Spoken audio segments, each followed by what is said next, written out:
Hello everyone, आज मैं आपके साथ डिस्कस करने वाली हूँ जेबीटी टेट का प्रीवियस ईयर क्वेश्चन। ठीक है, इसके अंदर हम साइकोलॉजी का सेक्शन डिस्कस करेंगे। आज हम साइकोलॉजी के दो क्वेश्चन पेपर डिस्कस करेंगे, एक 2022 का और एक करेंगे 2021 का। ठीक है, तो टोटल 60 क्वेश्चन होंगे। तो 60 क्वेश्चन के बीच में से आपके जितने भी क्वेश्चन राइट होते हैं या फिर रॉन्ग होते हैं तो वो आप कमेंट बॉक्स में कमेंट करके जरूर बताएं। बाकी क्या है कि नेक्स्ट वीक तक आपको पता ही होगा कि जेबीटी टेट होने वाला है, तो आप अपनी तैयारी चेक कर सकते हो कि आपकी प्रिपरेशन कहाँ तक हुई है, आप कहाँ डिजर्व करते हो। ठीक है, तो चलिए लेते हैं हमारा पहला प्रश्न, जिसमें आपसे पूछ रखा है progressive matrices test was developed by. तो आपने बताना है कि जो प्रोग्रेसिव मैट्रिसेस परीक्षण है तो वो किसने विकसित किया था। तो ये किया था रावेन ने, यानी कि ऑप्शन ए। ठीक है, नेक्स्ट है विच stage is consider most difficult period of life. Very very important. तो आपसे पूछ रखा है कि जीवन काल का सबसे कठिन काल माना जाता है। आपके पास 4 ऑप्शन दे रखी है, तो आपने बताना है कि जीवन का सबसे कठिन काल किसे माना जाता है। तो वो माना जाता है ऑप्शन सी, किशोरावस्था को। ठीक है, एडोलेसेंस को। तो ये कहा किसने था, कभी कभार एग्जाम में ये भी पूछ ली जाता है कि जो जीवन का सबसे कठिन काल है, ठीक है, ये कहा किसने था। तो ये कहा था स्टेनले हॉल ने। इसी के साथ आप ध्यान में रखेंगे, इसी अवस्था को तूफान और तनाव की अवस्था भी कहा गया है, और किसने कहा था, स्टेनले हॉल ने। ठीक है, नेक्स्ट है according to Freud it is based on dash principle. ठीक है, फ्रॉइड के अनुसार आपने बताना है कि जो ईदम है वो कौन से सिद्धांत पर आधारित है। तो आपके पास 4 ऑप्शन दे रखी है, तो इनके अकॉर्डिंग ये है ऑप्शन डी, प्लेजर। ठीक है, मोस्ट रिपीटेड क्वेश्चन है ये भी। नेक्स्ट है जिसमें आपसे पूछ रखा है which psychologist used nonsense syllables as a learning material. तो इसका राइट आंसर है ऑप्शन सी, एबिंगोस। ठीक है, तो आपने बताना है कि सीखने की सामग्री के रूप में निरर्थक शब्दों का प्रयोग किस मनोवैज्ञानिक ने किया है। ठीक है, निरर्थक शब्दों का प्रयोग तो किसने किया है, वो किया है ऑप्शन सी, एबिंगहोस ने। ठीक है, नेक्स्ट है what is the relationship between intelligence and creativity. ठीक है, तो आपने बताना है कि सृजनात्मकता और, ठीक है, बुद्धि और सृजनात्मकता में किस प्रकार का संबंध पाया जाता है। तो यू हैव 4 ऑप्शंस, तो इन दोनों के बीच में पाया जाता है पॉजिटिव, ठीक है, धनात्मक संबंध। तो यानी कि option C is the correct answer. Next है who propounded the kindergarten method. ठीक है, तो आपने बताना है कि जो किंडरगार्टन विधि है उसके प्रतिपादन किसने किया है। तो ये किया है फेडरिक फ्रोबेल ने, यानी कि option A is the correct answer. Next है attention is a dash process. तो आपने बताना है कि जो अवधान है वो कैसी प्रक्रिया है। तो वो है आपकी सिलेक्टिव प्रोसेस। ठीक है, कैसी है, सिलेक्टिव यानी कि चयनात्मक। नेक्स्ट है जिसमें आपसे पूछ रखा है कि Bhatia battery is use for which test. ठीक है, एक भाटिया बैटरी है, तो आपने बताना है कि ये जो भाटिया बैटरी का प्रयोग है ये कौन से परीक्षण हेतु किया जाता है। आपके पास 4 ऑप्शन दे रखी है, बुद्धि के लिए, व्यक्तित्व या सृजनात्मकता या फिर अभिवृत्ति। तो ये किया जाता है आपका बुद्धि के लिए। ठीक है, भाटिया बैटरी टेस्ट किसके लिए यूज होता है, इंटेलिजेंस के लिए। नेक्स्ट है the most important objective of education. आपने क्या करना है, शिक्षा का जो अति महत्वपूर्ण उद्देश्य है वो बताना है। तो नीचे आपके पास 4 ऑप्शन दे रखी है, ठीक है, जिसमें है आजीविका, हाँ जी होता है, आजीविका के लिए भी होता है, पढ़ना एवं लिखना सीखना, यस इसके लिए भी होता है, और बौद्धिक विकास या फिर सर्वांगीण विकास। तो क्या होगा कि इसके अंदर क्या आ जाएगा, इसके अंदर तो सर्वांगीण विकास आएगा ना, सबके लिए होता है, तो यानी कि option D is the correct answer. ये ऐसा तो नहीं है कि सिर्फ आजीविका के लिए ही होता है, मैं ऑप्शन में कर दूं ए, तो गलत हो जाएगा ना, सिर्फ आजीविका ही नहीं, ये क्या है कि ऑल राउंड डेवलपमेंट के लिए होता है, यानी कि option D is the correct answer. Next है Maslow Maslow's theory of motivation is also known as. ठीक है, जो मैस्लो के अभिप्रेरणा सिद्धांत है तो उसको और कौन से सिद्धांत के नाम से जाना जाता है, तो इसको जाना जाता है थ्योरी ऑफ नीड्स। ठीक है, आवश्यकताओं का सिद्धांत, यानी कि option B is the correct answer. Next है achievement relationship powers are dash kind of motives. ठीक है, मान लो उपलब्धि है, संबंध है और शक्ति है, तो कहते हैं कि ये किस प्रकार के अभिप्रेरक है। तो ये है आपके साइकोलॉजिकल। ठीक है, यानी कि ऑप्शन डी किसके अंदर आते हैं, ये आते हैं साइकोलॉजी के अंदर, मनोविज्ञान के अंदर, वैज्ञानिक। ठीक है, नेक्स्ट है जिसमें आपसे पूछ रखा है learning is a modification in a behaviour which is relatively. ठीक है, अधिगम कहते हैं व्यवहार में परिवर्तन को कहते हैं। ठीक है, अधिगम किसको कहते हैं, जो हमारे बिहेवियर में क्या होता है, चेंजेस आते हैं, जो कि अपेक्षाकृत डैश परिवर्तन होते हैं, और वो वो जो चेंजेस होंगे हमारे अंदर वो किस तरह के होंगे, ठीक है। तो आपके पास 4 ऑप्शन दे रखी है, तो इसका राइट आंसर है ऑप्शन बी, ठीक है। स्थाई कैसे होंगे, स्थाई होंगे, परमानेंट होंगे। नेक्स्ट है child development is a product of interaction between heredity and, ठीक है। आपने बताना है कि जो बालक का विकास है, ठीक है, वो प्रोडक्ट होता है किसका, अनुवंशिकता, और किसका होता है, ठीक है। यू हैव 4 ऑप्शन, तो ये होता है वातावरण, ठीक है, एनवायरमेंट, यानी कि ऑप्शन डी। तो आप ध्यान में रखेंगे कि जो चाइल्ड डेवलपमेंट है, ठीक है, जो चाइल्ड डेवलपमेंट है दैट इज इक्वल टू किसके बराबर होगा, वो होगा एनवायरमेंट, ठीक है, ई इंटू हेरिडिटी, ठीक है। नेक्स्ट है जिसमें आपसे पूछ रखा है who gave the concept of concrete abstract and social intelligence, ठीक है। तो आपने बताना है कि जो मूर्त अमूर्त एवं सामाजिक बुद्धि का जो संप्रत्यय है, ठीक है, इसका जो कंसेप्ट है वो किसने दिया है, तो ये दिया है आपका थॉर्नडाइक ने, ठीक है जी, यानी कि ऑप्शन ए थॉर्नडाइक ने। नेक्स्ट है जिसमें आपसे पूछ रखा है when two opposing motivation arises at the same time and wants their satisfaction at the same time is called, कहते हैं जब दो विरोधी प्रेरणाएं एक समय में उत्पन्न हो जाए तथा एक समय में ही उसकी संतुष्टि हो जाए, ठीक है, तो उसे क्या कहेंगे। आपके पास 4 ऑप्शन दे रखी है, तो उस स्टेज को हम कहते हैं द्वंद्व, ठीक है जी। क्या कहते हैं उसको, कहते हैं कन्फ्लिक्ट, यानी कि ऑप्शन बी। नेक्स्ट है जिसमें आपसे पूछ रखा है which is not a personality test, ठीक है। यहाँ पर क्या कर रखा है, आपको 4 ऑप्शन दे रखी है, तो आपने बताना है कि कौन सा पर्सनैलिटी टेस्ट नहीं है, व्यक्तित्व परीक्षण नहीं है। तो जो बीने साइमन स्केल है, ठीक है जी, ये होता है आपका बुद्धि लब्धि का, ठीक है, इंटेलिजेंस टेस्ट है ये। बाकी के जो 3 है ये है आपके पर्सनैलिटी के, ठीक है। देखिए कभी कभार क्या हो सकता है कि यहाँ पे ऑप्शन ऐसे भी दे सकते हैं, कभी कभार हो सकता है कि पर्सनैलिटी टेस्ट की जगह आपसे इंटेलिजेंस टेस्ट के बारे में पूछ लेते, तो आपको इन सबकी नॉलेज ये आपके ये सभी ना आपकी नॉलेज में होने चाहिए ये सभी 4 ऑप्शन, ठीक है। वैसे आप ध्यान में रखना है कि जो बीने साइमन स्केल टेस्ट है, ठीक है, वो किसके लिए, वो है इंटेलिजेंस के लिए। बाकी की जो 3 है, ठीक है, ये याद रखना, जो बाकी के 3 है वो कौन से पर्सनैलिटी टेस्ट है, ठीक है। तो नेक्स्ट है जिसमें आपसे पूछ रखा है who gave the theory of psycho social development, ठीक है, जो साइको सोशल डेवलपमेंट है उसकी थ्योरी किसने दे रखी है, तो इसकी जो थ्योरी दे रखी है वो दी है एरिक्सन ने, यानी कि ऑप्शन सी। नेक्स्ट है जिसमें आपसे पूछ रखा है when was first psychological lab established in India, ठीक है। तो आपने बताना है कि जो भारत में प्रथम मनोवैज्ञानिक प्रयोगशाला है वो कब स्थापित हुई थी, तो ये हुई थी 1916 में, ठीक है, तो यानी कि 1916 में, यानी कि option B is the correct answer. Next है जिसमें आपसे पूछ रखा है child centre education was advocated by which of the following thinkers, ठीक है। तो आपने बताना कि जो बाल केंद्रित शिक्षा का समर्थन है निम्नलिखित में से किस विचारक द्वारा किया गया है, ठीक है। आपके पास 4 ऑप्शन दे रखी है, वेरी वेरी इंपॉर्टेंट, तो वैसे पता ही होगा आपको, तो किसने किया है, ये है जॉन डीवी, ठीक है, यानी कि option D is the correct answer. Next है जिसमें आपसे पूछ रखा है, ठीक है, पियाजे which stage is related to abstract and logical thinking, ठीक है। आपके ये जो चारों स्टेजेस दे रखी है ये किसने दे रखी है, पियाजे ने दे रखी है, ठीक है। पहले तो ये याद होनी चाहिए आपको, तो इसका जो राइट आंसर है वो है फॉर्मल ऑपरेशन, ठीक है जी। और फॉर्मल जो ऑपरेशन स्टेज है कौन से नंबर की, ये है 4th की, ठीक है। तो आप इसका जो सिक्वेंस है वो इस तरह से याद रखेंगे SPCF, ठीक है, SPCF। ऐसे से आपका हो जाएगा सेंसरी मोटर स्टेज, ठीक है, P से हो जाएगा प्री ऑपरेशनल, और C से हो जाएगा कॉन्क्रीट, एंड F से हो जाएगा फॉर्मल, ठीक है। अब इसी के साथ जो मोस्ट इंपॉर्टेंट है, कभी कभार एग्जामिनर क्या पूछ लेता है कि जो सेंसरी मोटर स्टेज है, ठीक है, ये कब से लेके कब तक होती है, तो आपको पता होना चाहिए कि जो सेंसरी मोटर स्टेज है ये आपकी होती है बर्थ से लेके 2 ईयर तक, यानी कि 0 to 2, ठीक है। और अगर बात की जाए प्री ऑपरेशनल स्टेज की, तो ये होती है आपकी 2 to 6, ठीक है। और अगर इसकी बात की जाए तो ये होती है आपकी, ये हो जाएगी आपकी 7 to 11, एंड जो फॉर्मल है वो अबव 11 होती है, ठीक है। क्या होती है, वो होती है आपकी अबव 11। इंपॉर्टेंट है ये एग्जाम के पॉइंट ऑफ व्यू से।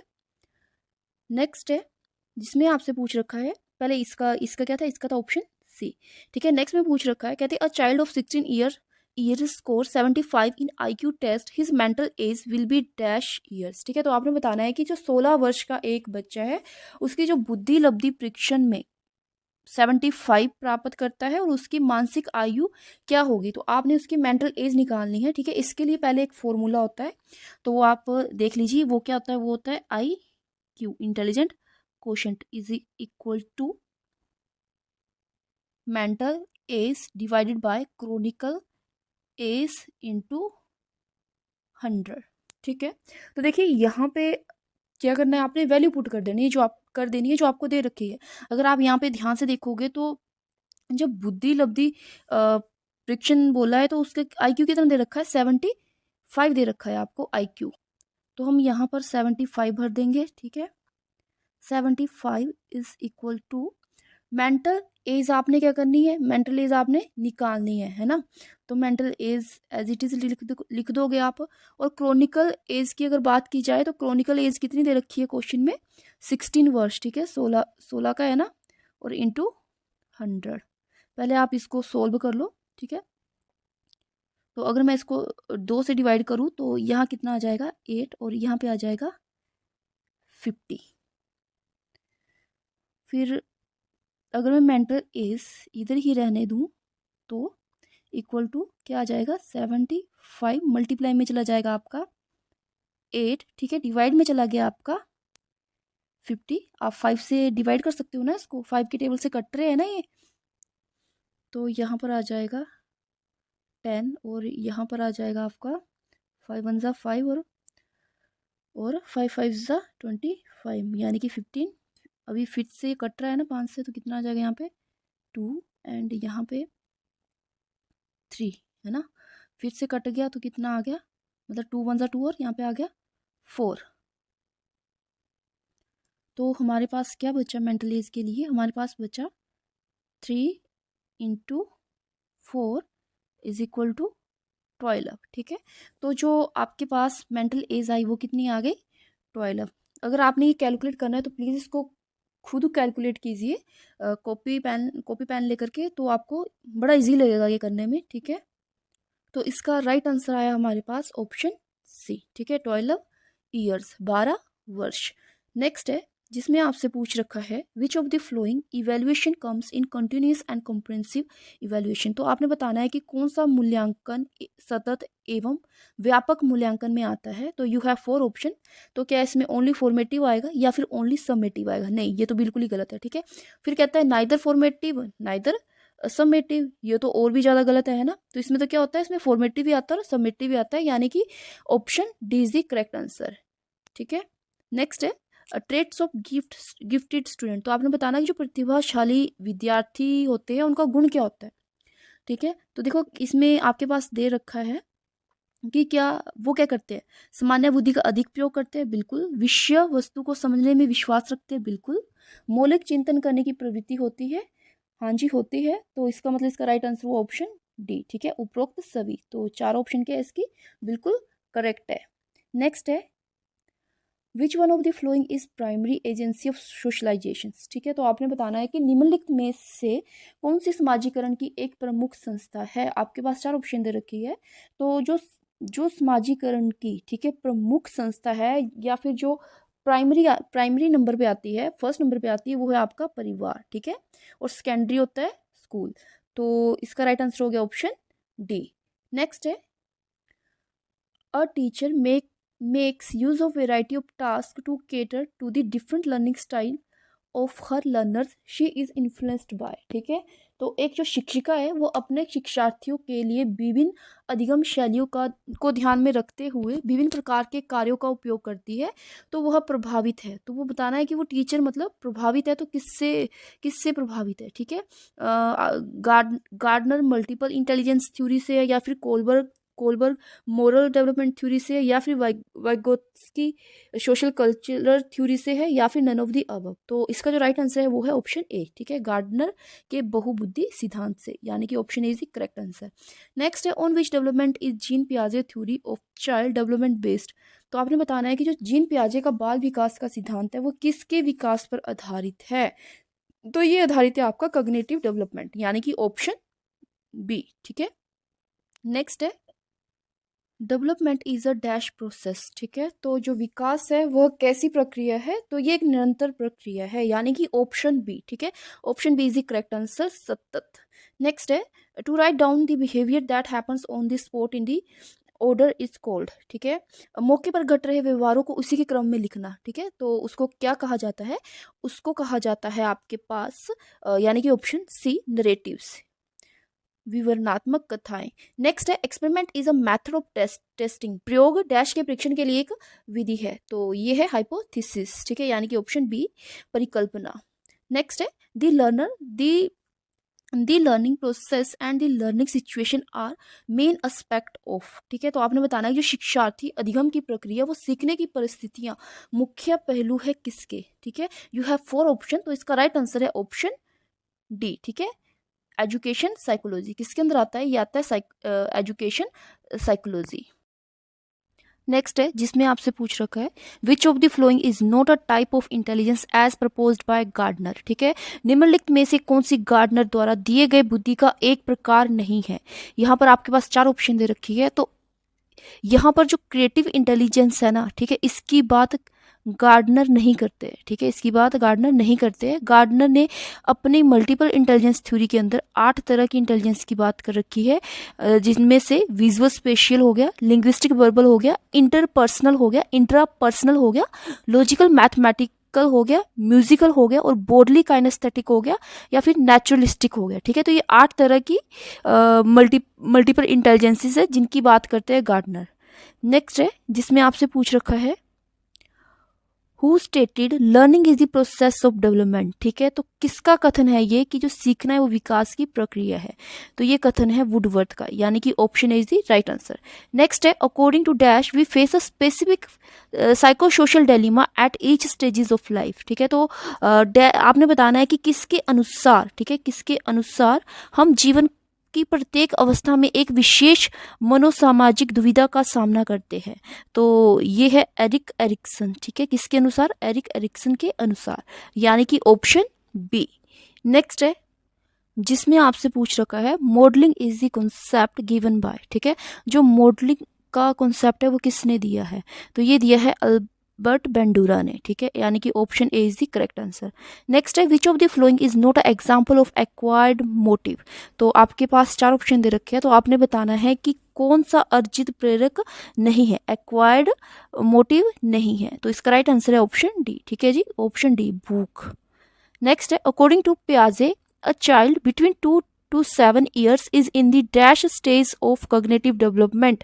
ठीक है, तो आपने बताना है कि मतलब पियाजे के अनुसार 2 से 7 वर्ष के बीच का बालक संज्ञानात्मक विकास की डैश अवस्था में है, तो बच्चे की मतलब कि वह कौन सी अवस्था होगी जो 2 से 7 साल का होगा, तो कौन सी होगी, हमने डिस्कस भी किया था, तो कौन सी होती है, ऑप्शन ए। ठीक है, 2 to 7 प्री ऑपरेशनल। ठीक है, फॉर्मल की क्या होती है, ये होती है 11 से अबव, ये डिस्कस कर चुकी हूँ मैं आपके साथ। ठीक है, नेक्स्ट है और कॉन्क्रीट ऑपरेशन स्टेज की अगर बात की जाए तो ये होती है आपकी 7 to 11, और अगर सेंसरी मोटर की बात की जाए तो ये होती है 0 to 2। नेक्स्ट है जिसमें आप पूछ रखा है development proceed from dash to dash. आपने बताना है कि जो डेवलपमेंट है, जो विकास है, वो डैश से डैश की ओर जाता है। ठीक है, तो यू हैव 4 ऑप्शन, तो इसका जो राइट आंसर है वो है ऑप्शन ए। ठीक है, जनरल टू स्पेसिफिक। नेक्स्ट है the process of changing the existing schema to include a new information is called. कहते हैं नवीन जानकारी को शामिल करने के लिए, ठीक है, वर्तमान स्कीमा में बदलाव की प्रक्रिया डैश कहलाती है। ठीक है, वर्तमान समय में क्या आपके पास कोई स्कीमा है, ठीक है, आप क्या कर रहे हो, उसमें कोई नई जानकारी ऐड कर रहे हो, तो उस बदलाव की प्रक्रिया को क्या कहते हैं, तो उसको कहा जाता है अकोमोडेशंस। ठीक है, यानी कि ऑप्शन सी, समायोजन। नेक्स्ट है जिसमें आपसे पूछ रखा है the process of changing the existing schema to include new information is called. नवीन जानकारी को शामिल करने के लिए, ठीक है, वर्तमान स्कीमा में बदलाव की प्रक्रिया क्या कहलाती है। ठीक है, जो वर्तमान का स्कीमा है उसमें कोई चेंज करना, कोई नई जानकारी ऐड करना, तो वो कहलाता है अकोमोडेशन, यानी कि ऑप्शन सी। ठीक है, समायोजन। नेक्स्ट है जिसमें आपसे पूछ रखा है dash is the philosophy that all children have right to get equal education in a regular school system. ठीक है, कि यह विचारधारा कि सभी बच्चों को एक नियमित विद्यालय व्यवस्था में समान शिक्षा प्राप्त करने का अधिकार हो। तो आपने बताना है कि ये किसकी है, तो ये आता है आपका इंक्लूसिव एजुकेशन के अंदर, यानी कि ऑप्शन डी। ठीक है, समावेशी शिक्षा। नेक्स्ट है creativity is thought to be related to the concept of. ठीक है, जो क्रिएटिविटी है यानी कि सृजनात्मकता को डैश की अवधारणा से संबंधित माना जाता है।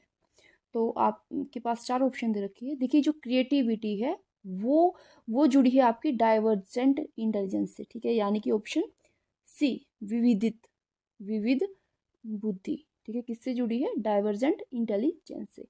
नेक्स्ट है जिसमें पूछ रखा है आपसे ईद इज गाइडेड बाय। ठीक है, जो ईदम है वो निर्देशित होता है। ये आप पहले भी कर चुके हो, ये क्वेश्चन पहले भी पूछा जा चुका है, लेकिन क्या है कि इसको पूछने का तरीका भी दूसरा है। ठीक है, तो इसका राइट आंसर होगा ऑप्शन ए प्लेजर प्रिंसिपल। ठीक है, और कौन बात करते हैं इसकी? एरिक्सन। ठीक है, यानी कि option A is the right answer. Next है who among the following is associated with Gestalt theory of learning. Very very important, काफ़ी मोस्ट रिपीटेड क्वेश्चन है ये भी। तो जो सीखने के गेस्टोल्ट सिद्धांत है, ठीक है, वो किससे संबंधित है? तो ये जो गेस्टोल्ट थ्योरी ऑफ लर्निंग है ये संबंधित है आपकी ऑप्शन डी कोहलर। ठीक है, नेक्स्ट है physical and emotional health of children dash there learning. ठीक है, बच्चों के अधिगम में शारीरिक स्वास्थ्य और सांवेगिक अवस्था डैश है। तो ये क्या करती है? जो शारीरिक स्वास्थ्य और सांवेगिक अवस्था है ये क्या करती है? मोस्ट इम्पोर्टेंट रोल प्ले करती है, यानी कि ऑप्शन डी। नेक्स्ट है जिसमें आपसे पूछ रखा है children whose mental age is higher than their chronicle age. ठीक है, आपने बताना है कि जो चिल्ड्रन है, ठीक है, जो उसकी जो मेंटल एज है वो हायर है एज कंपेयर टू उसकी क्रोनिकल एज से। ठीक है, क्रोनिकल एज से अगर ज़्यादा होगी तो वो कैसा बच्चा होगा? वो होगा आपका प्रतिभाशाली। ठीक है, ऑप्शन ए। नेक्स्ट है what is the IQ of 10-year-old child whose mental age is 12 year. तो इसका आपको फॉर्मूला पता है? तो इसका जो फॉर्मूला है वो है IQ। ठीक है, IQ किसके इक्वल होता है? IQ होता है आपका mental age divided by chronicle age into 100। कर चुके हैं हम पहले भी। ठीक है, देखिए अगर आप अभी देखोगे तो एक 10 वर्ष के बालक की बुद्धि लब्धि कितनी होगी? क्या निकालना है इस बारी? IQ, है ना, IQ फाइंड आउट करना है आपने। तो इज इक्वल टू, इसका मतलब आपके पास मेंटल एज दे रखी है, कितनी दे रखी है? 12 दे रखी है ना, 12। हाँ, जिसकी मानसिक आयु 12 वर्ष है, तो कितनी दे रखी है? 12। और कितने साल का बच्चा है वो? उसकी क्रोनिकल एज कितनी है? 10 वर्ष का, है ना। तो डिवाइड में आ गया 10 × 100। तो 0 से 0 कैंसिल, कितना आ गया इसका राइट आंसर? 120, है ना। 12 × 10 कितना होता है? 120। तो इसका जो राइट आंसर हो गया वो हो गया आपका ऑप्शन सी। नेक्स्ट है giving the meaning to sensation on the basis of past experience is called. ठीक है, पूर्व अनुभव के आधार पर संवेदना को अर्थ प्रदान करना कहलाता है। तो ये कहलाता है आप प्रिसेप्शन, यानी कि ऑप्शन बी प्रत्यक्षीकरण। नेक्स्ट है which of the following is not a theory of intelligence. ठीक है, तो आपने बताना है कि जो थ्योरी ऑफ इंटेलिजेंस कौन सी नहीं है। You have 4 options. तो इसका राइट आंसर है आपके पास थ्योरी ऑफ रिग्रेशन। ठीक है, यानी कि प्रत्यागमन का सिद्धांत। ये क्या है? बुद्धि का सिद्धांत नहीं है। बाकी यूनिफैक्टर हो गया, 2 फैक्टर हो गया, फिर मल्टी फैक्टर थ्योरी हो गया, ये सभी किससे रिलेटेड थ्योरीज है? ये है इंटेलिजेंस से। नेक्स्ट है which of the following is an example of development disorder. ठीक है, तो आपने बताना है कि 4 ऑप्शन दे रखी है, कौन सा एग्जाम्पल है डेवलपमेंट डिसऑर्डर का? तो इसका राइट आंसर है इंटेलेक्चुअल डिसेबिलिटी। ठीक है, ऑप्शन सी बौद्धिक अक्षमता। निम्नलिखित में से कौन सा विकासात्मक विकार है? तो जो विकासात्मक विकार है वो है आपका बौद्धिक अक्षमता।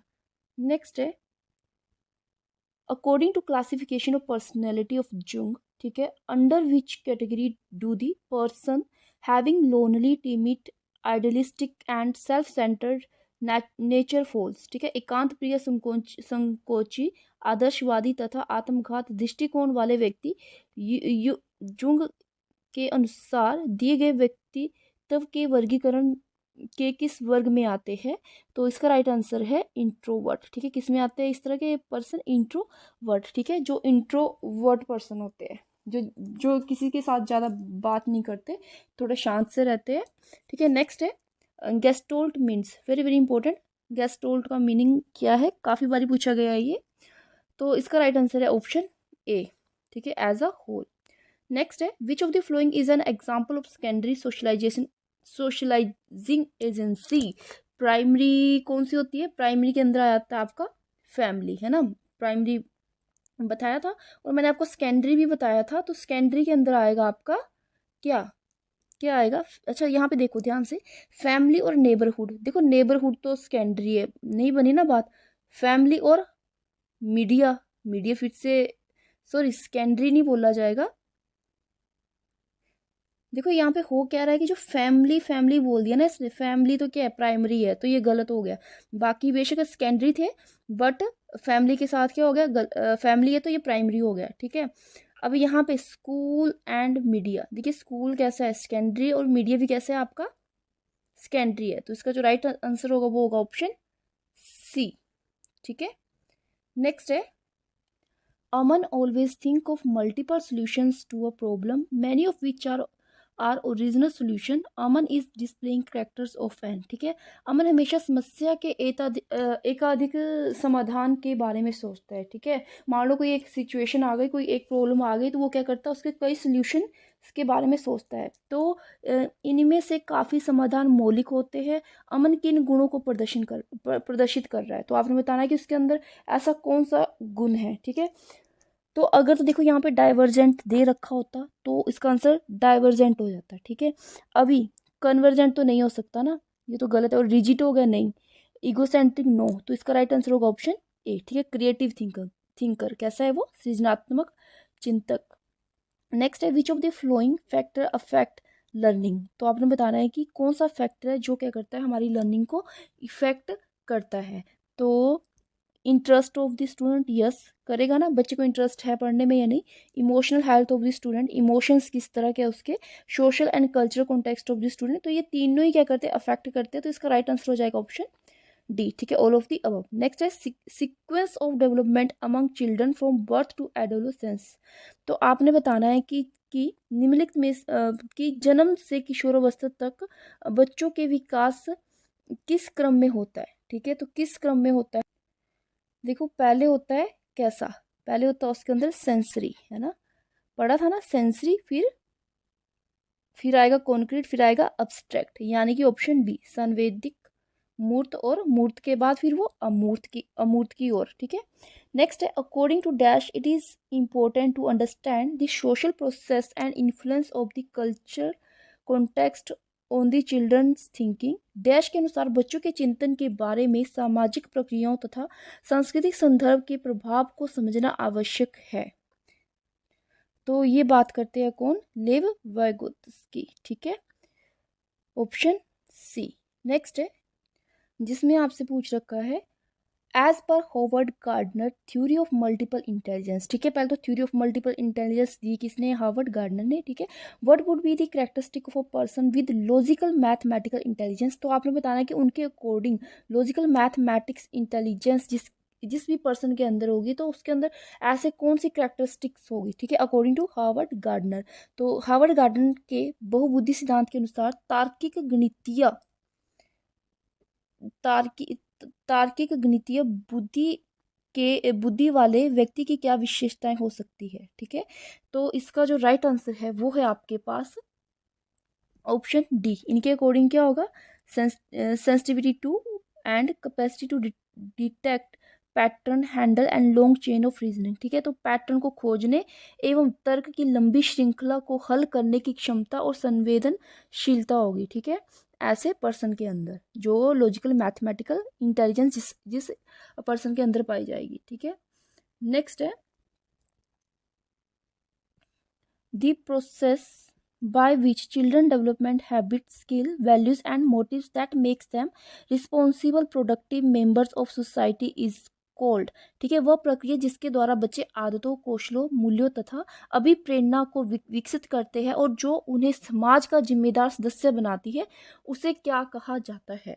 तो उसे कहा जाता है समाजीकरण, सोशलाइजेशन। ठीक है, नेक्स्ट है children should dash question in the class. ठीक है, बच्चों को कक्षा में प्रश्न डैश, ठीक है, पूछने के लिए हो तो उत्साहित करना, मतलब उनको डिस्करेज किया जाए अगर वो क्वेश्चन पूछ रहे हैं, या फिर उनको not be allowed to ask, या उनको पूछने की अनुमति ही नहीं देना या पूछने से रोकना, या फिर पूछने के लिए प्रेरित करना। तो क्या करना चाहिए? पूछने के लिए प्रेरित, यानी कि option D is the right answer. Next है the two factor theory of intelligence was given by. देखो क्या पूछ रखा है क्वेश्चन में, टू फैक्टर थ्योरी ऑफ, ठीक है, एक है मल्टीपल इंटेलिजेंस थ्योरी, वो दी है आपकी होवर्ड गार्डनर ने, और एक है to factor theory of intelligence, तो ये दी है आपकी स्पीयरमैन ने, ठीक है, यानी कि ऑप्शन बी। नेक्स्ट है Raven progressive matrices test measures. ठीक है, तो जो रावेन प्रोग्रेसिव टेस्ट है ये क्या मेजर करता है, आपने ये बताना है। तो ये मेजर करता है आपका इंटेलिजेंस, यानी कि ऑप्शन सी बुद्धि। ठीक है,